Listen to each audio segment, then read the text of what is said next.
Assalamualaikum warahmatullahi wabarakatuh. Selamat sore pemirsa TVRI dimanapun Anda berada. Bahagia kami kembali dapat menemani Anda di sore hari yang berbahagia ini. Selama 60 menit ke depan bersama saya Herman Hopi dalam acara Dialog TVRI. Pemirsa TVRI, kali ini kita akan membahas satu tema yang sangat menarik untuk kita cermati bersama, yaitu merekonstruksi Kalimantan Barat. Di studio telah hadir 3 orang narasumber kita, tentu bagi kita tidak asing lagi ketiga narasumber kita. Beliau ini terdiri dari para senior jurnalis, kemudian para pengamat politik lokal, dan juga pengamat hukum. Pertama adalah Bapak Separi ANS, beliau adalah senior jurnalis. Selamat sore, Pak. Selamat sore. Kemudian di samping saya Pak Lukmanul Hakim, beliau selaku pengkaji politik lokal. Selamat sore. Selamat sore. Assalamualaikum.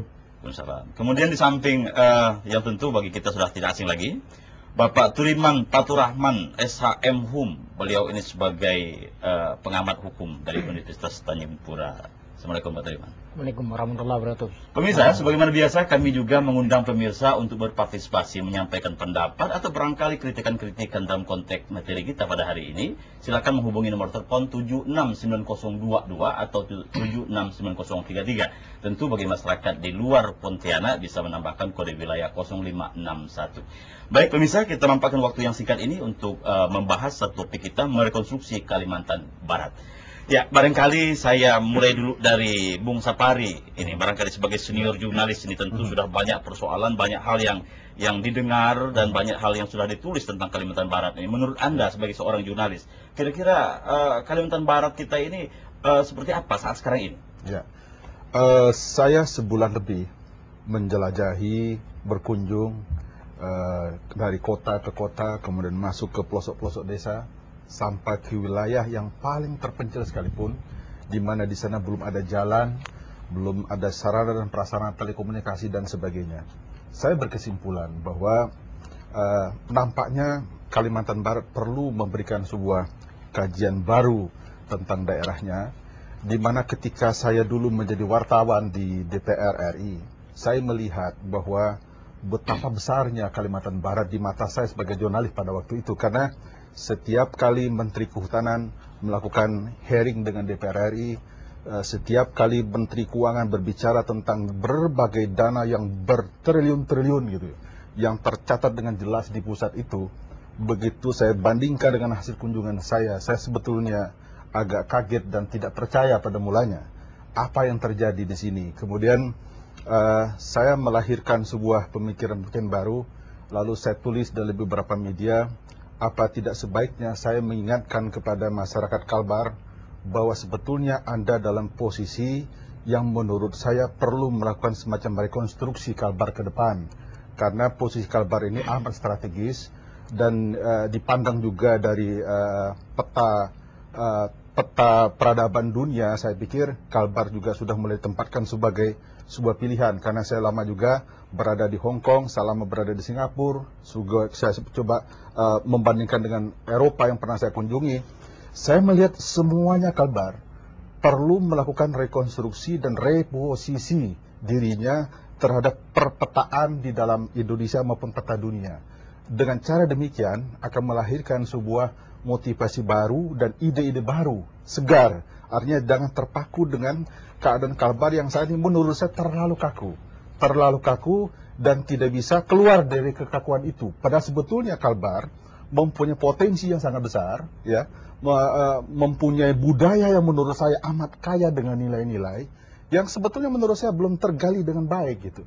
Ketika saya bandingkan dengan Bali misalnya, Bali juga punya budaya, tetapi ada keinginan masyarakat dan pemerintah serta elemen masyarakatnya untuk menjadikan budaya itu sebagai sebuah nilai yang bermakna bagi kehidupan mereka, baik secara nilai-nilai sosial maupun sebagai ekonomi. Ya, secara potensi Kalimantan Barat cukup memiliki potensi sangat besar. Ya, hanya barangkali untuk memanage Kalimantan Barat yang memiliki potensi ini sendiri yang mungkin Anda memandang berbagai persoalan infrastruktur kita yang masih sangat lemah sekali dan berbagai hal yang masih lemah. Nah, tetapi juga kalau kita lihat, kalau Anda mungkin dilihat di Pulau Jawa, katakanlah begitu, atau di luar Kalimantan Barat, kita nggak usah keluar lah barangkali terlalu membandingkan Sumut dan Gajah barangkali.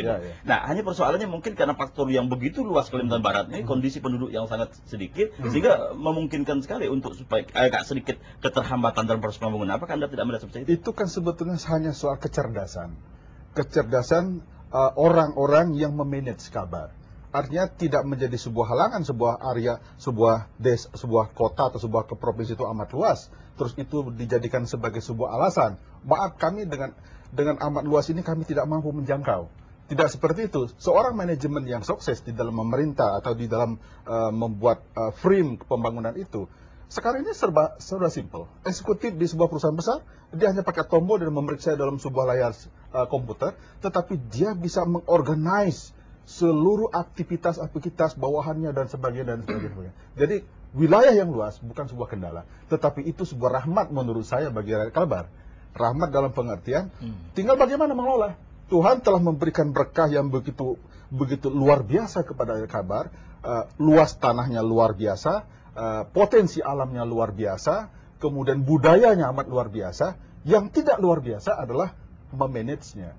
Oleh karena itu saya kemudian mencoba memberitahu kepada masyarakat Kalbar dengan tulisan-tulisan saya, Anda dalam posisi seperti ini yuk. Gitu. Misalnya kenapa?